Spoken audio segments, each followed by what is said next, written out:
आज आपण बघणार आहोत मागणीचे विश्लेषण। जर तुम्ही माझ्या अगोदरचे व्हिडिओ नसेल बघितले तर पहिले बघून घ्या, कारण तेव्हाच तुम्हाला कळेल की यामध्ये आपल्याला काय शिकायचं आहे। पहिल्या चॅप्टरमध्ये आपण सूक्ष्म आणि स्थूल अर्थशास्त्र याचा पूर्ण परिचय घेतलेला आहे, ठीक आहे। नंतर आहे उपयोगिता विश्लेषण काय असते हेही सविस्तरपणे मी 2 पार्टमध्ये डिवाइड करून सांगितलेलं असणार आहे। आणि हा जो आपला असणार आहे तिसरा युनिट असणार आहे, त्यामधील अ आणि ब यामध्ये काय केलेलं आहे, विभाजन केलेलं असणार आहे। आणि म्हणूनच आपल्याला मागणीचे विश्लेषण आणि मागणीची लवचिकता काय असते हे आपल्याला बघायचं असणार आहे। तर आता आपण आजचा जो आपला प्रकरण आहे हा युनिट तिसरा असणार आहे, तर आपण बघणार आहोत मागणीचे विश्लेषण कशा प्रकारे केले जाते, ठीक आहे। तर चला जास्त वेळ न घालविता आज आपण आपल्या तिसऱ्या चॅप्टरला सुरुवात करूया। तर त्याचं नाव असणार आहे मागणीचे विश्लेषण। चला आता बघा, मागणीचे विश्लेषण म्हणजे काय, डिमांड ॲनालिसिस कसं केलं जातं। आता तुम्ही मागणी कशाची करता, जर तुम्हाला एखाद्या वस्तूची गरज आहे, तुम्ही मार्केटमध्ये गेले, ठीक आहे, तर तुम्ही काय कराल, त्या वस्तूची मागणी कराल, म्हणजे डिमांड कराल। तुम्हाला काही गरजच नाही आहे त्या वस्तूची, तुम्ही डिमांड कराल का, नाही। कधी कधी काय असतं, आपल्याला ती वस्तू तर हवी असते पण आपल्याकडे तेवढा पैसा नसतो, हेही एक महत्त्वाचं असते, म्हणून आपण ती वस्तू घेऊ शकत नाही, त्याची डिमांड करू शकत नाही। पण असं असते की ती वस्तू आपल्याला हवी असते पण आपण ते घेण्यामध्ये असमर्थ असतो, हेही महत्त्वाचं असते। पण अर्थशास्त्राच्या दृष्टिकोनातून मागणीचे विश्लेषण करणे हेही आपल्याला तेवढेच काय आहे, गरजेचं असणार आहे। मागील पाठामध्ये आपण म्हणजे युनिटमध्ये उपयोगितेचे विश्लेषण कसे केले जाते हे बघितलेलं आहे। कारण उपयोगिता म्हणजे काय, आपल्याला त्या वस्तूची गरज असते तेव्हाच आपण त्या काय करतो, त्या वस्तूची उपयोगिता आहे म्हणून त्याला काय करतो, आपण यूजमध्ये आणत असतो, त्याचा उपयोग करत असतो। आणि म्हणूनच त्या वस्तूचा आपण जे उपयोग करतो तर आपल्याला मागणीचे विश्लेषण करणे ही सगळ्यात महत्त्वाचे आहे। आणि हा तिसरा चॅप्टर असल्या कारणाने त्यांनी मागणीचे विश्लेषण तिसऱ्या चॅप्टरमध्ये इथे सांगितलेलं असणार आहे। आता बघा प्रस्तावना, ते म्हणतात की मागील प्रकरणामध्ये आपण उपयोगितेच्या संकल्पनाचा अभ्यास केला, बरोबर आहे, कारण आपल्याला सेकंड चॅप्टर त्यांनी उपयोगितेचा सांगितलेला होता, ठीक आहे। तर मग ते म्हणतात की उपयोगिता मागणीचा आधार आहे, हेही बरोबर आहे। जर उपयोगिता तुम्हाला गरजच नाही आहे त्या वस्तूची तुम्ही मागणी कशाला कराल, ठीक आहे। मागणी काय आहे, ही उपयोगितेच्या आधारावर असं अवलंबून आहे ना, मी पहिलेच म्हटलं होतं की तुम्हाला मागणी कशाची कराल, की तुम्हाला ती वस्तूची गरज आहे, डिमांड आहे, तेव्हाच तुम्ही त्याचा उपयोग कराल। मग त्याचं तेच म्हणतात की उपयोगिता मागणीच्या आधारावरती आहे आणि विशिष्ट वस्तूमध्ये असणारी उपयोगिता इच्छा निर्माण करते, पण उपयोगिता स्वतःहून वस्तूला मागणी निर्माण करत नाही।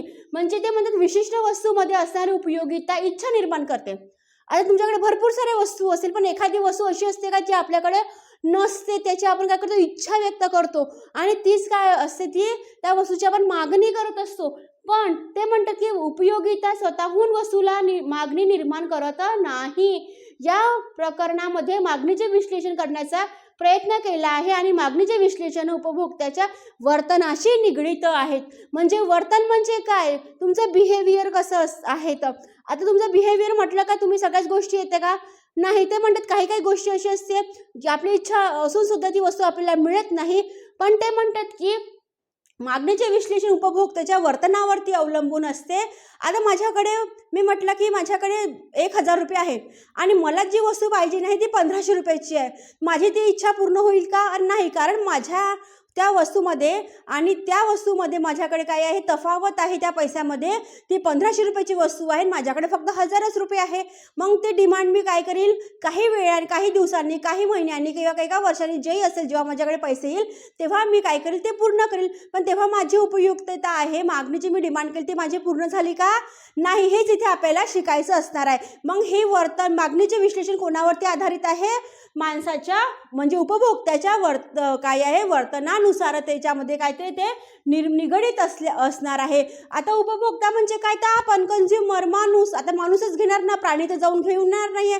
आता आपल्याकडे एखादा डॉग वगैरे कुत्रा असेल तो तर नाही म्हणणार की अरे मला ही वस्तूची इच्छा आहे, मी एक जाऊन घेऊन येते, अरे तो तर पैसे कमवतच नाही, त्याला तर बोलता येत नाही। मग इथे आपण उपभोक्त्याकडे कोण येणार आहे, माणसाचीच इथे काय असणार आहे, वर्तन असणार आहे। आपण आहे, तुम्ही आहात, तुम्ही 12वीत गेलेले आहात, इकॉनॉमिक्स हा तुम्हाला एवढा मोठा चॅप्टर दिलेला आहे, ठीक आहे, अर्थशास्त्रानुसार। तर तुम्ही ते म्हणतात की मग उपभोक्त्याच्या वर्तनाशीच ते निगडीत असणार आहे की नाही, दुसरं कोणी असणार आहे का, नाही. चला कळलं. आता हे प्रस्तावनामध्ये तुम्ही काय शिकला आहात, जास्त काही नाही आहे. म्हणजे मागणीची उपयोगिता मागणीच्या काय असते विश्लेषणावरतीच अवलंबून आहे, त्याचाच तो आधार आहे. आता ते म्हणतात विशिष्ट वस्तूमध्ये असणारी उपयोगिता असून सुद्धा तुमची इच्छा असून सुद्धा ते तुम्हाला मिळते का, कधी कधी मिळूनही जाते पण कधी कधी मिळत नाही. मग उपभोक्त्याच्या वर्तनावरती ती काय असते निगडीत आहे, ते असं इथे म्हणतात. आता ते म्हणतात की मागणीची संकल्पना आपण आता याच्यामध्ये शिकूया. मागणीची संकल्पना काय, तर सर्वसाधारणपणे मागणी म्हणजे इच्छा, बरोबर आहे.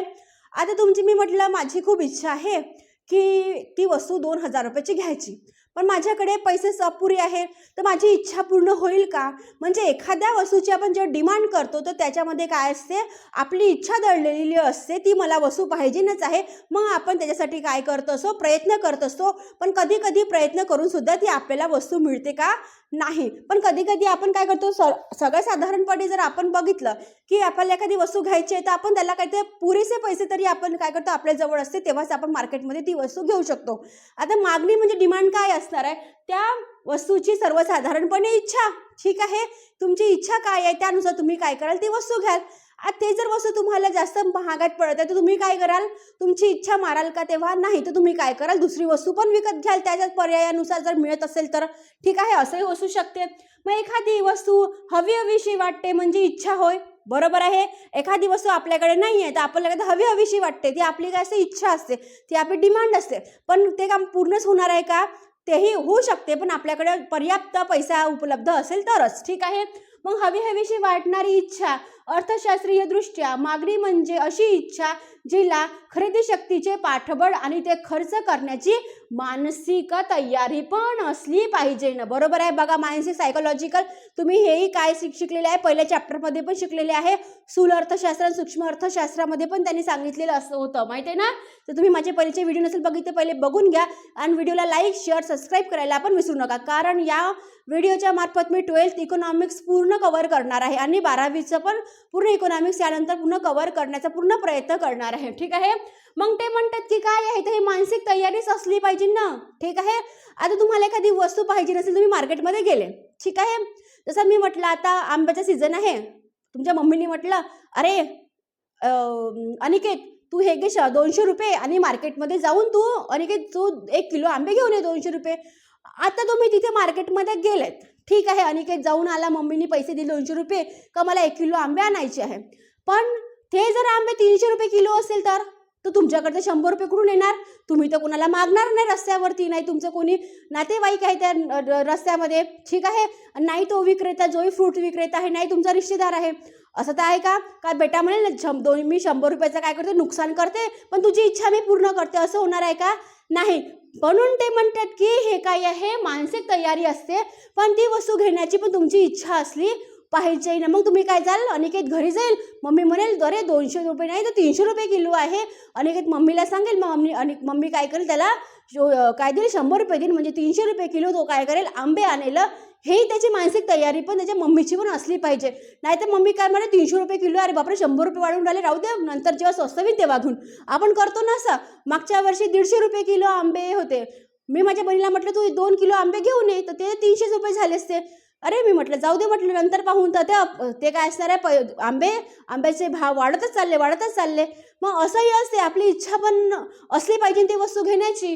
म्हणून ते म्हणतात की काही नाही आहे, तर खरेदी शक्तीचे पाठबळ आणि ते खर्च करण्याची मानसिक तयारी पण तुमची असली पाहिजे. म्हणून ते अशा इच्छेचे रूपांतरण मागणीत होते. म्हणजे उदाहरणार्थ ते म्हणतात की एखाद्या व्यक्तीला दूरदर्शन संच खरेदी करायची इच्छा असेल, ठीक आहे. दूरदर्शन संच म्हणजे पहिलीच्या काळामध्ये दूरदर्शन म्हणायचे, आता तर आपल्याकडे एवढी मोठी टीव्ही आलेली आहे. तर म्हणजे त्याला खरेदी करायची इच्छा आहे, ठीक आहे. दूरदर्शन म्हणजे टीव्ही खरेदी करायची इच्छा आहे. ते म्हणतात की पण काय आहे, त्याच्यामध्ये पण आलेला आहे, त्यासाठी पुरेशी कार्यशक्ती उपलब्ध नसेल तर ती केवळ इच्छाच असेल, मागणी असणार आहे का? नाही. म्हणजे टी व्ही घ्यायचं असेल तर त्याला 20-30 हजार रुपये आपल्याजवळ ठेवावं लागेल, तेव्हाच तो काय करणार, त्या वस्तूची मागणी करणार, ती वस्तू आपल्या घरी घेऊन येईल. पण त्याच्याकडे क्रयशक्ती म्हणजे पैसाच आहे का तेवढा? नाही. मग त्याची क्रयशक्ती काय आहे? अपुरी आहे. तर मग त्याची जी इच्छा आहे ती काय होणार आहे, पूर्ण होणार आहे का? नाही. तर मग त्याच्यामध्ये काय म्हणतात, मग ती इच्छा म्हणजे मागणीमध्ये रूपांतर होणार आहे का त्याचं? नाही. ठीक आहे. इच्छा किती पण असली माणसांमध्ये, पण ती क्रयशक्ती जेव्हा पैसा आपल्याकडे पुरेसा नसतो तर ती आपली इच्छा काय असते, कमकुवत पडते. कारण आपण ती वस्तूची मागणी आपण काय करू शकत नाही, कारण तेवढा आपल्याकडे पैसा काय आहे, अपुरा आहे, तेवढा पैसा आपल्याकडे पर्याप्त नाही आहे. म्हणून ते काय म्हणतात, इच्छा असून सुद्धा काही होत नाही. तुम्हाला तुमची काय असते, मानसिक स्थिती काय असली पाहिजे ना, व्यवस्थित असली पाहिजे ना. ती इच्छा घेण्याची पण इच्छा म्हणजे डिमांड, म्हणजे ती वस्तू घेण्याची पण तुमची काय असली पाहिजे, कॅपॅसिटी असली पाहिजे ना. तोंडातून म्हणून काही होत नाही, करून दाखवलं पाहिजे. म्हणून ते म्हणतात की दूरदर्शनची टीव्ही जेव्हा म्हणजे टीव्ही घ्यायची असेल तर ती वस्तूचा पर्याप्त तुमची इच्छा असून सुद्धा तुमच्याकडे क्रयशक्ती सगळ्यात महत्त्वाचं असली पाहिजे ना. ती जर नसेल तर तुमची किती पण इच्छा असली तरी पण तुम्ही काय ती मागणी काय असते, करू शकत नाही. ठीक आहे. ही संकल्पना सगळ्यात महत्त्वाचं आहे. उदाहरणार्थ आपल्या पेपरमध्ये पण आपण व्यवस्थित लिहू शकलो पाहिजे ना. ठीक आहे. मग थोडक्यात काय म्हणतात, तर सर्व इच्छा म्हणजे मागणी नाही. बरोबर आहे तुमची सगळे. तुम्ही म्हणाल की मला हेलिकॉप्टर घ्यायचं आहे, मला विमान घ्यायचं आहे. तुमच्याकडे तेवढे पैसे आहे का? तुम्ही तेवढे शिकला आहात का? तुमची तेवढी डिमांड तुम्ही पूर्ण करू शकतात का? असंही असते. म्हणून ते म्हणतात की सर्व इच्छा म्हणजे मागणी होऊ शकत नाही. कळलं? तुम्हाला जर 1000 रुपयाची एखादी वस्तू घ्यायची असेल तर तुम्हाला ते पैसे काय करायचे, स्वतःच्या मेहनतीने पण खरेदी करू शकले पाहिजे. एवढी तुमच्यामध्ये कॅपॅसिटी पण असली पाहिजे ना. मग सगळीच इच्छा मागणी होऊ शकत नाही, परंतु मागणी म्हणजे परिणामकारक इच्छा. ठीक आहे. आता मागते का म्हणतात की या सूत्रानुसार तुम्ही चाला. मागणी बरोबर इच्छा असणे प्लस खरेदी करण्याची तयारी प्लस काय करणार आहे, खरेदी क्षमता पण असली पाहिजे. मागणी काय, डिमांड केले त्यानंतर तुम्ही काय कर, तुमची इच्छा पण सगळ्यात महत्त्वाचं आहे. इच्छा असून काही होत नाही, तुम्ही त्याला पूर्ण व्यक्त पण करू शकले पाहिजे. ती वस्तू तुमची घेण्याची कॅपॅसिटी पण असली पाहिजे ना. म्हणून ते म्हणतात इच्छा असणे प्लस काय करते, खरेदी करण्याची तयारी पण असली पाहिजे तुमचीवाली. असं नाही काही आपण घेऊन असं करता करता पूर्ण वर्ष वाया चाललं जातं, पण आपण ते खरेदी करत नाही. म्हणून ते म्हणतात खरेदी करण्याची तयारी असली पाहिजे आणि प्लस मायनस नाही, याने भागाकार दिला नाही त्यांनी. ते म्हणतात की प्लस तुमची काय असली पाहिजे ना, खरेदी करण्याची क्षमता पण असली पाहिजे. तेव्हाच काय, तर मागणीची पूर्ण जी चौकट दिलेली आहे ते पूर्ण होणार आहे. म्हणून मागणी बरोबर इच्छा असणे प्लस खरेदी करण्याची तयारी प्लस काय असली पाहिजे ना, खरेदी तुमची क्षमता असली पाहिजे ना. एवढ्या जेव्हा गोष्टी आल्या आहेत तेव्हाच तुमची काय करणार आहे, डिमांड ॲनालिसिस पूर्ण होणार आहे. अन्यथा पूर्ण होणार का नाही, एवढंही लक्षात ठेवायचं. कारण मागणी म्हणजे काय, इच्छा असणे म्हणून होत नाही. त्याला खरेदी करण्याची तुमची क्षमता किती आहे, तुमच्याकडे तुमची कॅपॅसिटी किती आहे, तुमची काय म्हणून आपण किती इच्छा आहे, तुम्ही ते खरेदी करण्यासाठी का पैसे तुम्ही आहे तुमच्याकडे, तुम्ही लोकांना त्या दुकानदाराला देऊ शकता का, हेही तेवढीच काय असणार पाहिजे, तयारी असली पाहिजे ना. म्हणून ते म्हणतात की मागणी बरोबर इच्छा असते प्लस खरेदी करण्याची तयारी आणि प्लस काय करली पाहिजे, म्हणजे खरेदी क्षमता पण असली पाहिजे. तेव्हाच काय होणार आहे, मागणीचं जेही ॲनालिसिस होणार आहे ते पूर्ण असणार आहेत. आता ते म्हणतात की हे करून पहा, संकल्पनाची यादी करा. गरीब व्यक्तीला काय हवी आहे, गरीब व्यक्तीला कार हवी आहे. तर तो गरीब व्यक्ती जर 20,000 रुपये मंथली काय करत असेल, त्याची अर्निंग असेल, तर तू कार घेऊ शकते का? तो त्याची डिमांड तो पूर्ण करू शकते का? अरे हे 20,000 मधून त्याचे तर 10,000 तर असेच काय होणार आहे, घर खर्चामध्ये चाललेले आहे. त्याच्याकडे फक्त 10,000 रुपये उरून राहिलेले आहे. ते 10,000 त्याच्या औषधी, घरचा खर्च या सगळ्यांमध्ये चाललेला आहे. मग गरीब व्यक्ती कार घेऊ शकते का, हे लक्षात ठेवा. आणि मागणी काय आहे, ॲनालिसिस हे तुम्हाला कळते. ठीक आहे, तो घेऊ शकते, पण कधी त्याची जी इन्कम आहे ती हाय लेवलमध्ये गेली, मोठी गेली, तेव्हाच तो खरेदी करू शकते. मग आता ते म्हणतात की एखाद्या श्रीमंत व्यक्तीने कार विकत घेतली. आता पाहा, घेतली आणि काय म्हटले, हवी आहे मध्ये किती फरक आहे. हवी आहे, माझी इच्छा आहे, मला कार घ्यायची, पण मी घेऊ शकते का? नाही. मी जर तेव्हा श्रीमंत असेल तर माझ्याकडे तर काय करते, मला म्हणायची गरज नाही आहे, माझ्या घरच्या लोकांना म्हणायची गरज नाही आहे, अरे बेटा तू कार घे. अरे मला माहिती आहे माझ्याकडे पैसा आहे, तर मी काय करेल, कोणाचं ऐकणार नाही, तर एक कार काय करेल, घेऊन येऊनही जाणार आहे शोरूममधून. म्हणून त्यांनी इथे सांगितलेलं आहे, एक गरीब व्यक्तीला कार हवी आहे मध्ये म्हटलेलं आहे, आणि एखाद्या श्रीमंत व्यक्तीला कार विकत घेतली, जी व्यक्तीने काय केली, कार विकत घेऊनही झाली त्याचीवाली, याच्यामध्ये डिफरन्स काय आहे, त्याला हवी आहे, त्यांनी कार काय काय घेतलेली आहे, बस हेही तुम्ही करू शकता. ठीक आहे. मग ते म्हणतात की मागणीची व्याख्या आता करू आपण. आता बघा, डेफिनेशन तर देणं सगळ्यात गरजेचं असते. मग आता मागणी ही काय आहे, बेनहॅम यांच्या मते ते काय म्हणतात, विशिष्ट वेळी विशिष्ट किमतीला विशिष्ट वस्तूची खरेदी केलेली नग संख्या म्हणजे त्या वस्तूची मागणी होय. आता बरोबर आहे, विशिष्ट वेळी विशिष्ट किमतीला विशिष्ट वस्तूची खरेदी केलेली नग संख्या म्हणजे त्या वस्तूची मागणी होय. विशिष्ट वेळी म्हणजे काय आहे, तुम्ही कधी पण वस्तू खरेदी करायला जाता का, नाही. आपण दिवाळी येते तेव्हा आपण काय करतो, पप्पाचा का ते पगार होतो, पप्पाला बोनस मिळते, मग आपण काय करतो, ते विशिष्ट वेळ झालेली आहे, मग ते काय म्हणतात, तर विशिष्ट किमतीला वस्तूची खरेदी केली जाते नग संख्या. मग ती वस्तू दिवाळीचा वेळ कसा असतो, पेमेंट पण मिळते आणि काय मिळते, बाप्पाला बोनस पण मिळते. मग आपण काय करतो, ते विशिष्ट वेळी विशिष्ट वस्तूकडे काय करतो, आपण डिमांड करतो, ती वस्तूची काय करणार आहे, आपण आपल्या घरी घेऊन येतो. आणि म्हणूनच ते म्हणतात की जी नगसंख्या म्हणजे काय, त्या वस्तूची मागणी होय. म्हणजे आपण काय केली, ती वस्तू परचेस केलेली आहे, ती वस्तू त्या नगाप्रमाणे जेही असेल ते. ठीक आहे. आपण दिवे वगैरे घेत असतो बघा, 50 रुपयेचे 12 वगैरे आपल्याला मिळून जाते, किंवा 20 रुपयाचे 30 रुपये, ज्याही आपल्याला पाहिजे नसेल ते. मग आपण ते विशिष्ट वेळीच घेतो ना. तुम्ही जाणार केव्हाही तुम्ही दिवे घेऊन याल असं आहे का, कधी पण तुम्ही इलेक्ट्रिकच्या दुकानात जाल, कधी पण लढी घेऊन येणार इलेक्ट्रिकची, असं राहते का. मग ते विशिष्ट वेळ असते, विशिष्ट वस्तू असते आणि विशिष्ट काय असते, नगसंख्या असते, तेव्हा तुम्ही काय करतात, वस्तूची मागणी करत असतात. मग आता आपण वैशिष्ट्य बघूया, काय म्हणतात. पहिला आहे तर मागणी ही सापेक्ष संकल्पना आहे. ठीक आहे. निरपेक्ष म्हटले का, नाही, तर ही काय सापेक्ष संकल्पना आहे. सापेक्ष संकल्पना आपण कुठे बघितलेलं आहे, सूक्ष्म अर्थशास्त्रामध्ये पण बघितलेलं असणार आहे. नंतर आहे, मागणीला विशिष्ट वेळीचा व किमतीचा संदर्भ आवश्यक असतो. बरोबर आहे. विशिष्ट वेळ विशिष्ट किंमत असेल तेव्हाच ती काय असते, मागणी इथे पूर्ण होणार आहेत. आता ते म्हणतात की यामध्ये मग आपण बघूया मागणी पत्रक कसा निघाला जातो. आता हे जे मागणी पत्रक आहे काय आहे बघू. एखाद्या विशिष्ट वस्तूची किंमत आणि त्या वस्तूची मागणी त्यातील कार्यात्मक संबंध ज्या सारणीद्वारे दर्शविला जातो त्याचं मागणी पत्रक असे म्हणतात. आता एखाद्या विशिष्ट वस्तूची किंमत, ठीक आहे, एक किंमत ठरवली आपण, मी म्हटलं की 10,000 कशाला खूप मोठी होऊन जाते आपल्यासाठी, 1,000 रुपये ठरवली त्या वस्तूची किंमत, आणि त्या वस्तूची मागणी त्यातील कार्यात्मक संबंध काय आहे हे आपल्याला काय करायचं आहे, एका पत्रकाद्वारे दाखवायचं असणार आहे. ठीक आहे. आणि म्हणूनच हे जे पत्रक आहे हे काय असणार आहे, हे वैयक्तिक मागणी पत्रक आणि बाजार पत्रक मागणी पत्रक असणार आहे. ठीक आहे. म्हणजे याच्यामध्ये एक वैयक्तिक मागणी असणार आहे, दुसरी काय आहे, बाजार पत्रक मागणी इथे असणार आहे. आलं लक्षामध्ये. आणि मग ते म्हणतात की आता हे जे पत्रक आहे हे काय आहे ते आता आपण बघणार आहोत. ठीक आहे. आता ठीक आहे. म्हणून म्हणतात एखाद्या वस्तूची वैशिष्ट वस्तूची किंमत आणि त्या वस्तूची मागणी यातील कार्यात्मक संबंध या सारणीद्वारे दर्शविली जाते आणि त्याचं मागणी पत्रक असे म्हटले जाते.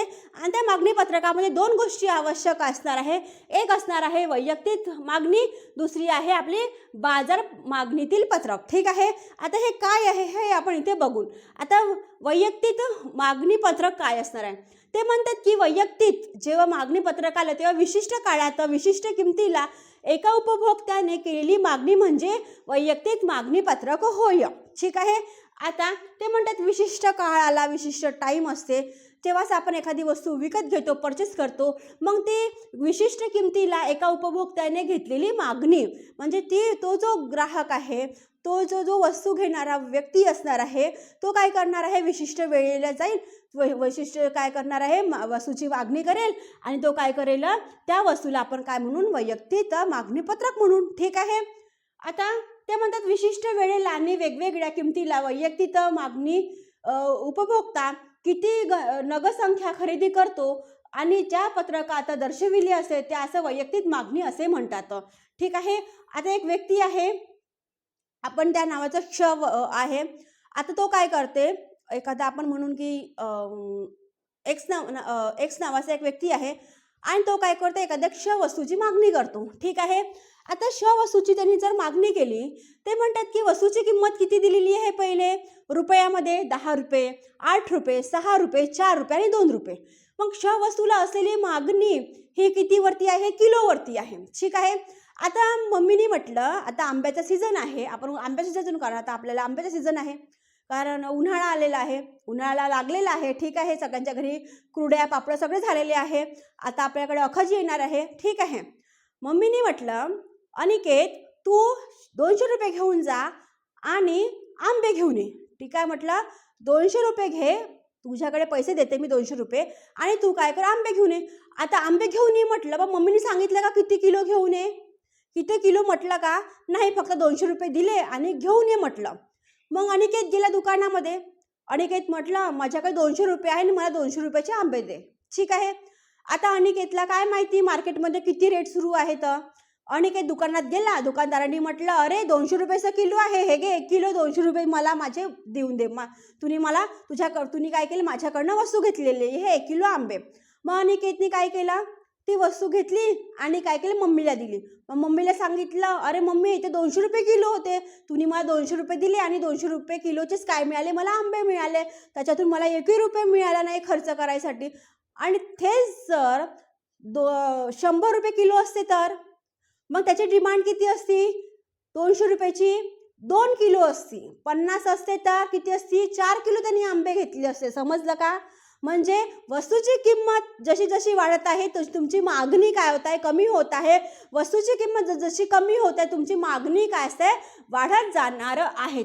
आता इथे जर 10 रुपये एका मुलाकडे असेल, आता अनिकेतचंच नाव घेतो ना आपण, अनिकेतकडे 10 रुपये आहे. ठीक आहे. 10 रुपयाचं काय होणार आहे, 1 किलो त्यांनी काय घेतलेले आहे, टमाटर घेतलेले आहे. त्याच्याकडे जर वस्तूची किंमत जर त्याच्याकडे आपण म्हणू 8 आहे, तर त्यांनी काय केलेले आहे, वस्तूची मागणी किती केलेली आहे, किलोने 2 किलो इथे काय केलेली आहे, वस्तूची मागणी केलेली आहे. त्याच्याकडे 6 रुपये असेल तर काय करणार आहे, मागणी कशी होत आहे, कमी होत आहे. वस्तूचं रुपये पण काय होत आहे, कमी होत आहे. आणि एक वेळ असा येते की ती वस्तू आणि ती जी मागणी असते ती काय असते, एक लेवलमध्ये येत असते. म्हणजे वस्तूची किंमतही 4 रुपये आणि वस्तूला असलेली मागणी पण काय असणार आहे, 4 रुपयामध्ये येऊन बसत असते. मग वस्तूची किंमत जर कमी झाली, 2 रुपयांनी झाली, मग त्याची मागणी कितीने वाढेल, मागणी तो जास्तचीच करेल की नाही, म्हणजे तो काय करेल, 5 किलो काय करेल टमाटर आपल्या घरी घेऊन जाऊ शकते. बरोबर आहे. वस्तूची किंमत जर हायमध्ये असेल खूप, म्हणजे जसं आपण म्हणू की खूप, जसं आता उन्हाळ्यामध्ये कांदे खूप महाग असते, 40 ते 50 रुपये किलो पण कांदे चालले जाते. मग आपण त्या कांदा किती आणतो, मम्मी आपल्या घरी 1 किलो आणेल. आणि ते जर कांद्याची किंमत जर 10 रुपये किलो असेल तर मम्मी काय करेल, 5 किलो ते कांदे घेऊन येईल घरी. त्याप्रमाणे हे काय वैयक्तिक मागणीचा पत्रक इथे चालत असते. म्हणजे 10 रुपये आहे तर तो 1 किलोची मागणी करेल, 8 रुपये आहे तर तो 2 किलोची मागणी करेल, 6 असेल तर तो 3 किलोची मागणी करेल, 4 असेल तर एक वेळ असेल तर ते समान असते. आणि जेव्हा त्याच्याकडे 2 रुपये असेल तर तो 5 किलोची मागणी इथे करेल. आणि म्हणून ते म्हणतात की हा जो तक्ता आहे यानुसारच ते काय करते, इथे वर्क करत असते. आणि हे जे वर्क करायसाठी पण आपल्याला काय करावं लागते, त्या वस्तूच्या नुसार आपल्याला काय करते, मागणी पण इथे करता आली पाहिजे ना. आणि म्हणून म्हणतात की वरील तक्त्यात एका उपभोक्त्याची वस्तूची विविध किमतीला केलेली खरेदी दर्शविली जाते. बरोबर आहे, आपण बघितलं वरती. आणि त्यावरून असे दिसून येते की अधिक किमतीला कमी नगरसंख्याची मागणी केलेली आहे, किंमत हाय आहे. ठीक आहे. हाय आहे तर त्यांनी काय केलेली आहे, वस्तूची नगरसंख्या कमी केलेली असणार आहे. आणि लक्षात ठेवा, आणि कमी किमतीला अधिक नगरसंख्येची मागणी केली जाते. आणि यावरून किंमत आणि मागणी यामध्ये काय असणार आहे, व्यस्त संबंध इथे दर्शविलेला असणार आहे. ठीक आहे. समान संबंध दर्शविला असता तो त्याच वस्तूची मागणी तेवढ्याच किलोची घेऊन येईल. पण ते म्हणतात की यामध्ये व्यस्त संबंध असणार आहे. किंमत जसजशी वाढेल तसजशी तुमची काय असणार आहे, घेण्याची कॅपॅसिटी, ती वस्तू घेण्यासाठी तुम्ही काय कराल, कमी कराल. आणि तेच जर तुमची वस्तूची किंमत जर कमी असेल तर तुम्ही काय कराल, वस्तूची इकडे काय करणार, डिमांड जास्त कराल. आलं लक्षामध्ये, एवढं लक्षात ठेवायचं. आता ते म्हणतात की वैयक्तिक मागणी वक्र पण आता आपण बघूया काय म्हणतात. तर वैयक्तिक मागणी वक्र हा वैयक्तिक मागणी तक्त्याचे आलेखीय सादरीकरण करते. आताच बघितलं आपण, चार्ट बघितला. म्हणून ते म्हणतात की तक्ता 3.1च्या आधारे वैयक्तिक मागणी वक्र आपल्याला आकृतीद्वारे दिलेली असणार आहे. आता ते आपण आकृती काय आहे हे आपण आता बघणार आहोत. ठीक आहे, पहिलं होतं मग आपल्याला बाजार मागणी वक्र बघायचं आहे. आता बघा य आणि अ इथे आपण श ठेवत असतो. ठीक आहे, य असते आणि इथे काय करतो आपण श. इथे 0 असते, 2 3 इथे 2 4 6 8 आणि 10 नुसार ही किंमत रुपयामध्ये दिलेली होती पहिल्या तक्त्यामध्ये. ठीक आहे, मग नंतर खाली आपण काय करतो असतो वस्तूची मागणी किलोमध्ये पण ठरवत असतो. मग किलोमध्ये कसं तर इथे 1 2 3 4 5 6 7 8 पर्यंत आपण 7 8 9 10 पर्यंत पण ती नेऊ शकतो. मग ते म्हणतात की जसं जसं वस्तू 10 रुपयाची होती तर त्याची आपण मागणी किती केली 1 रुपयाची केली. ठीक आहे, मग नंतर ती जी किंमत होती ती किती होती 8 होती, तर आपण किती वस्तू आणल्या आपल्या घरी 2 वस्तू आणल्या. आला लक्षामध्ये? नसेल आला तर तुम्ही एकदा दोनदा व्हिडिओ बघत जा, तेव्हाच तुम्हाला कळेल. कारण एकदम कठीण नाही आहे, खूप सोपी आहे. तुमच्या दैनंदिन जीवनामध्ये तुम्ही त्याचा यूज करत असता, पण आपल्याला माहीत नसते का या वस्तूची किंमत एवढी आहे तर आपण ती वस्तू एवढी घेऊन जाणार आहोत, या वस्तूची किंमत वाढली आहे तर आपण ती वस्तू कमी घेऊन जाणार आहोत. बरोबर आहे.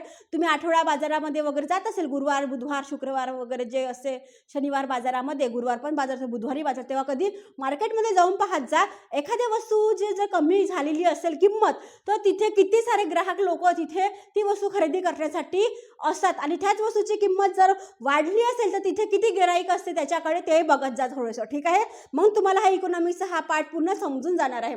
मग ते म्हणतात की 6 रुपये किंमत होती तर मी ती वस्तू कितीला खरेदी केलेली आहे 3 वस्तू खरेदी केलेली आहे, 3 किलो घेतलेली आहे. 4 होती तर काय होती 4च होती. एका वेळेस आपण ते काय करतात पूर्ण आपण तेवढे घेऊन येतो. ठीक आहे, सेम लेवलमध्ये चालत असते. कधी कधी 2 रुपये होती तर आपण त्याची काय केलेली किती किलो आणलेले 5 किलो आणलेले आहे. ठीक आहे, म्हणजे मागणी वाढली, वस्तूची किंमत वाढली तर मागणी काय झाली तुमची कमी झाली. वस्तूची किंमत जर काय झालेली आहे कमी झालेली, तुमची काय झाली डिमांड इथे वाढलेली असणार आहे. म्हणजे तुम्ही 5 किलो आपल्या घरी घेऊन गेले असते, जर इथे अजून काहीतरी असतं 1 वगैरे तर तुम्ही किती घेऊन गेले असते 6 घेऊन गेले असते. आलं लक्षामध्ये? म्हणजे हा जो तक्ता तुम्हाला तोंडपाठ असणं आवश्यक आहे. अरे वस्तूची वैयक्तिक मागणी वक्र आहे तर आपल्याला हाच वक्र इथे काढणं गरजेचं असणार आहे. ठीक आहे, चला मग ते म्हणतात की हा जो तक्ता दिलेला आहे आपल्याला हा समजला सगळ्यांना? ठीक आहे, आता बघूया आपण. ते म्हणतात आकृतीद्वारे पण आपल्याला इथे सांगितलेलं असणार आहे छान डायग्राम कडून. आकृतीमध्ये म्हणतात की 3.1ची ही आकृती दिलेली आहे आपल्याला. ठीक आहे, याच्यानंतरचं दुसरं येणार आहे. ते म्हणतात की अक्षावरती वस्तूची मागणी दिलेली होती आणि य अक्षावरती म्हणजे इथे आपल्याला किंमत दर्शविली गेली होती. किंमत व मागणी यांच्यामध्ये आपल्याला माहिती आहे कधी पण व्यस्त संबंध असतो. ठीक आहे, व्यस्त म्हणजे डायरेक्ट तो हायमध्ये जाईन तर एक लोमध्ये जाईन, एक लो चाला तर एक हायमध्ये जाईन. ठीक आहे, म्हणजे तो एक वरता जाईन तर एक खाली जाईन, एक खाली जाईन तर वरचं जाईन, असं लक्षात ठेवायचं. ठीक आहे, मग आता तो म्हणतात की हा जो व्यस्त संबंध आहे हा मागणी वक्र डावीकडून उजवीकडे जाणारा होतो. बरोबर आहे. आपला तो कसा गेलेला आहे असा गेलेला आहे. हा या बिंदूपासून कुठे गेला तो या बिंदूमध्ये आलेला आहे. ठीक आहे, म्हणजे हा वाढलेला आहे का हा कमी होत चाललेला असणार, म्हणजे वरून खाली येऊन राहिलेला आहे. आपल्या घरची पायरी बघितली तुम्ही कधी आपण जेव्हा जातो तेव्हा आपण खालून वरती जातो, मग जेव्हा आपण खालती येतो तर आपण काय करतो वरून खाली येतो. ठीक आहे, असं. ठीक आहे, आलं लक्षात? आता ही जी विमेन आहे आणि हा एक फ्रुट्स विक्रेता असेल किंवा आपण म्हणून टमाटर विक्रेता. आता मला तर वाटते ॲपल असलं पाहिजे पण आपण टमाटरचं त्याला कन्सिडर करून या. आता यांनी म्हटलं की 10 रुपये किलो काय आहे टमाटर आहे. काय म्हटलं 10 रुपये किलो टमाटर आहे. त्या बाईला वाटलं की स्वस्त आहे, ती मागणी कशाची करेल जास्त करेल. ठीक आहे, अरे 10 रुपयाचा किलो आहे, चला मी 5 रुपये किलो म्हणजे 5 किलो घेऊन घेते. आणि हे जर उद्या वाढले टमाटरचे भाव तर मला तर मग ते 20 रुपये किलोनीच घ्यावं लागेल किंवा जेही असेल समथिंग. मग ती बाई काय करेल, ती वस्तू जर 10 रुपये किलो आहे तर ती वस्तूची काय करणार आहे मागणी जास्त करणार आहे. आणि हे जर म्हटलं 100 रुपये किलो असेल, ठीक आहे किलो असेल तर ती बाई आहे ती वस्तू जास्त घेईल की कमी घेईल? ऑफकोर्स कमी घेईल. ₹10 कुठं आणि ₹100 कुठे? बापरे, खूप मोठी ₹90 तफावत आहे. म्हणून म्हणते की ज्या वस्तूची जेव्हा किंमत जास्त असणार आहे तर आपण मागणी कमी करणार आहोत. वस्तूची किंमत कमी, वस्तूची मागणी जास्त. आलं लक्षामध्ये? इथे या आकृतीनुसार म्हणजे या चित्रानुसार लक्षात आलं. आता चला समोर पाहू. आता आला आपला दुसरा नंबरचं होतं बाजार मागणी वक्र. आता वैयक्तिक मागणी वक्र लक्षात आलं, समजलं? नाही समजलं असेल तर व्हिडिओ एक वेळा पॉज करा आणि बघा, ठीक आहे? आता बघा बाजार मागणी वक्र काय आहे. आता विशिष्ट काळ, विशिष्ट किमतीला बाजारातील सर्व उपभोक्त्यांनी केलेली मागणी होय. बरोबर आहे. दिवाळीचा सण येते, जसं जसं आपण सणवाराकडे आपलं जात असतो तसं विशिष्ट वेळ असते, ती विशिष्ट एकदम म्हणजे आपण म्हणतो महिना असते का. आपण होळीच्या दिवशी आपण काय करतो, रंग घेत असतो. मस्त पण आपण घरची मम्मी आपल्याकडे पक्वान करत असते, छान पुरणपोळी करते. आपण रोजच पुरणपोळी करतो का, मम्मी किती थकेल. बरोबर आहे. म्हणून ते म्हणतात की विशिष्ट किमतीला बाजारातील सर्व उपभोक्त्यांनी केलेली मागणी. मग ते म्हणतात की विशिष्ट वेळेला व वेगवेगळ्या किमतीला बाजारातील सर्व उपभोक्ते किती नगसंख्या खरेदी करतात हे ज्या पत्रकात दर्शविली आहे. मग त्यास बाजार मागणी पत्रक असे म्हणतात. ज्याप्रमाणे आपण वैयक्तिक मागणी पत्रक बघितला त्या प्रकारे आपण बाजारातील मागणी पत्रक बघणार आहोत. आणि ते म्हणतात की हे जे पत्रक आहे ग्राहकांनी विविध किमतीला केलेल्या मागणीच्या ते काय म्हणतात डावी बेरीज करून प्राप्त करता येते आणि किंमत व मागणी यात व्यस्त संबंध आहे असेही ते काय करतात, दाखवून देण्याचा प्रयत्न करतात.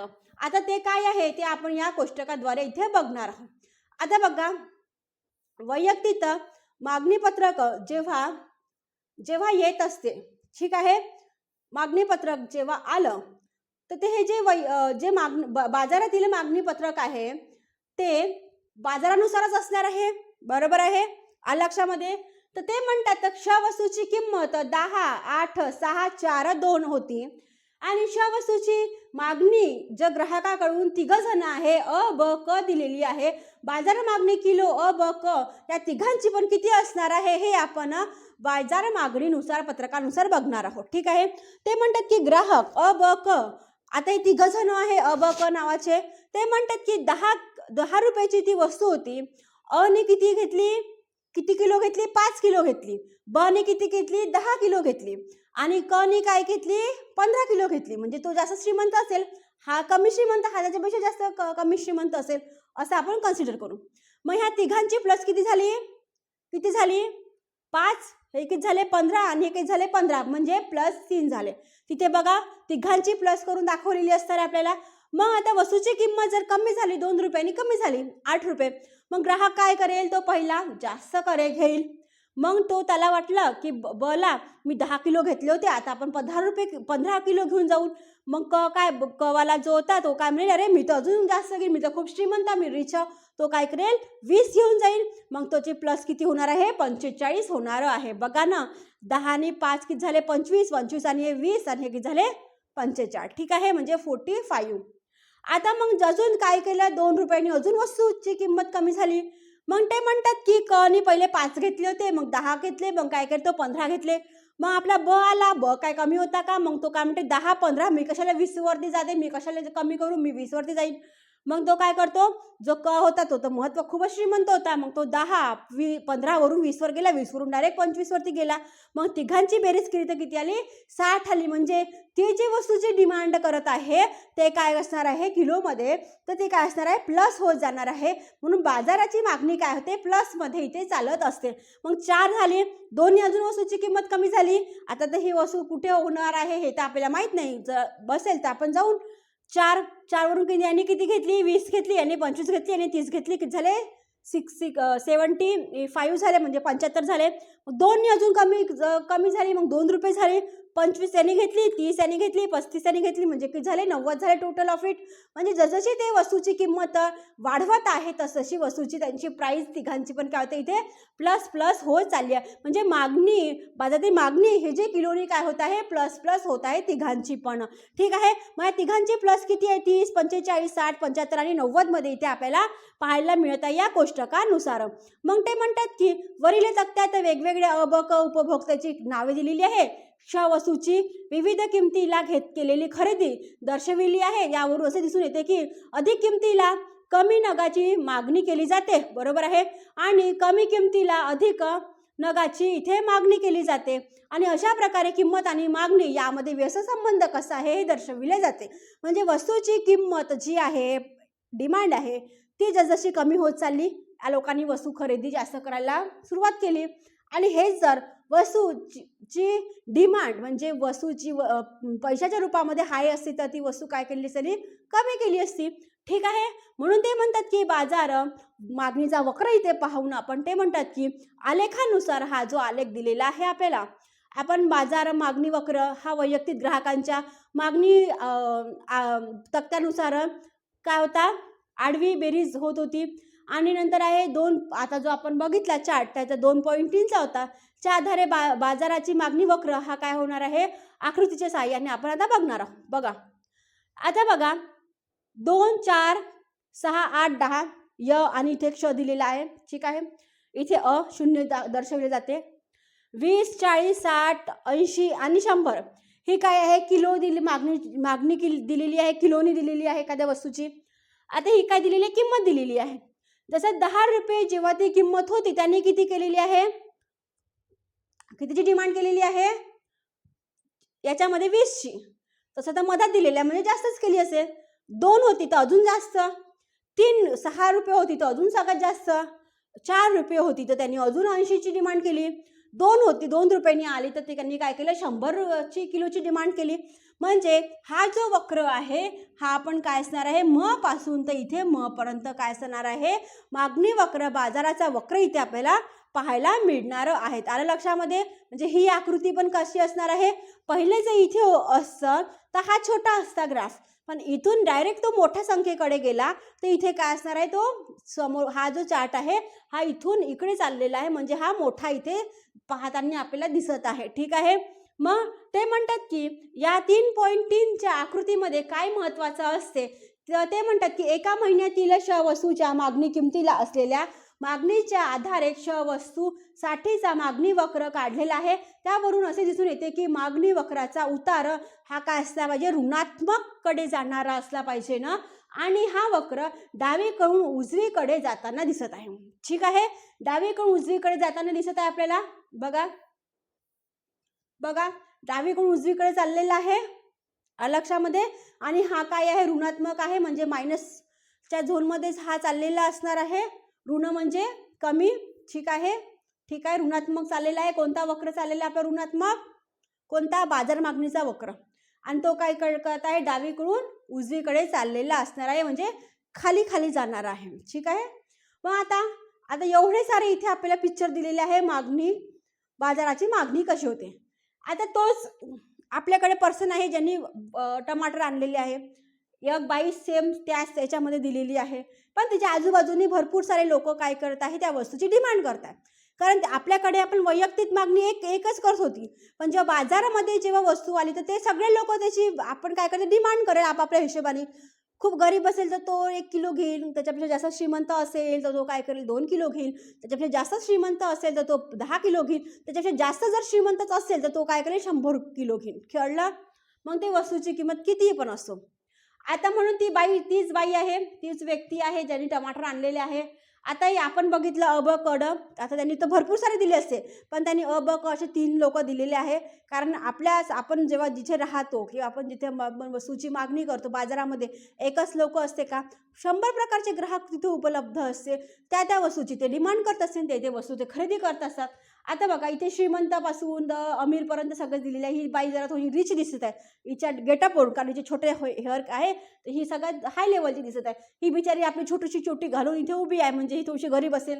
आता ही तर बाई डायरेक्ट पडताच आपल्या डोक्यावरती घेऊन आहे आपल्या तर ती काय करणार आहे, हा तिचे हस्बंड आहे तर हे पण कायचं जरा गरीब, सगळ्यात जास्त गरीब दिसून आलेले आहे. ठीक आहे, मग त्या हिशोबाने ते काय करेल, वस्तूची मागणी करणार आहे, डिमांड करणार आहे. कशानुसार, पैशानुसार. पैसे जास्त असेल तर जास्त घेईल, पैसे कमी असेल तर वस्तू कमी घेईल. आलं लक्षामध्ये. मग मागणी, बाजाराची मागणी ही काय असणार आहे, उपभोक्त्यानुसार वेगवेगळी इथं पण पाहायला मिळू शकते. आता हे बघितलं आपण. ठीक आहे, आता हे करून बघा आणि यानंतरचा व्हिडिओ आपण पुढच्या वेळेस आपण काय करणार, पूर्ण कव्हर करणार आहोत. ठीक आहे, कारण टाईम खूप होऊन जातं आणि मग नंतर काय आपणच बघायला काय तो कंटाळवाणी करतो, सबस्क्राईब तर करत नाही, लाईक त्याच्यापेक्षा करत नाही आणि केलेला सबस्क्राईब पण काय करतो आपण काढून टाकतो. का काय बोरिंग आपण ऐकून राहिलेलं. पण असं नाही, हे कधी ना कधी आपल्याला जेव्हा तुम्ही कॉम्पिटिटिव्ह देता तेव्हा तुमचा बेस इथूनच सुरू होते. ठीक आहे, जेव्हा तुम्ही MPSC UPSC, तुम्ही PSI STI ASO जे असे मोठे मोठे रेल्वेमध्ये वगैरे तुम्ही जेव्हा आपलं इकॉनॉमिक्स हा सब्जेक्ट घेऊन जाता ना, जे तुम्ही पाहता अरे हा तर मी इथं कुठतरी ऐकलेला आहे हा वाला शब्द. मग तुमची जे बेस आहे हा इथूनच कम्प्लीट होते. कॉम्पिटिटिव्ह करण्यापेक्षा पहिले तुमचा बेस इथे पूर्ण करा, म्हणजे तुम्हाला मागणी वक्र आणि वैयक्तिक मागणी सगळं स्थूल अर्थशास्त्र, सूक्ष्म अर्थशास्त्र सगळं इथूनच आलेलं असणार आहे. ठीक आहे, उपयोगिता काय आहे हे तुम्हाला इथूनच येत असते सगळ्या याच्यामधनं क्वेश्चन. मग ते म्हणतात हे करून पहा, तुमचे कुटुंब मागवीत असलेल्या विविध वस्तूच्या मागणीची एक मासिक तक्ता करा.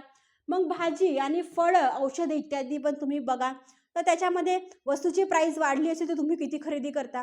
वस्तूची प्राईस जर कमी असेल, फ्रूट्सची आता अंगूर येते, आंबे येते आणि काय टरबूज आहे, खरबूज आहे, हे जर तुम्हाला कमी भावामध्ये मिळालं तर तुम्ही किती घेऊन जाता आपल्या घरी.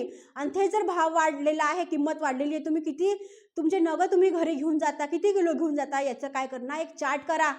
ठीक आहे, हेही तुम्हाला सगळ्यात महत्त्वाचं असणार आहे. आता हे मागणी वक्र डावीकडून उजवीकडे वरून खाली नेण्याची कारणे काय आहे हे आपण पुढच्या व्हिडिओमध्ये पूर्ण करणार आहोत. ठीक आहे, म्हणून व्हिडिओला जास्त जास्त लाईक शेअर सबस्क्राईब करत जा. आणि केलेला सबस्क्राईब तुम्ही काढता, खूपच म्हणजे बेकारवानी गोष्ट वाटते. ठीक आहे, म्हणून thank you for watching my video friends. व्हिडिओला लाईक शेअर सबस्क्राईब करायला विसरू नका. थँक्यू.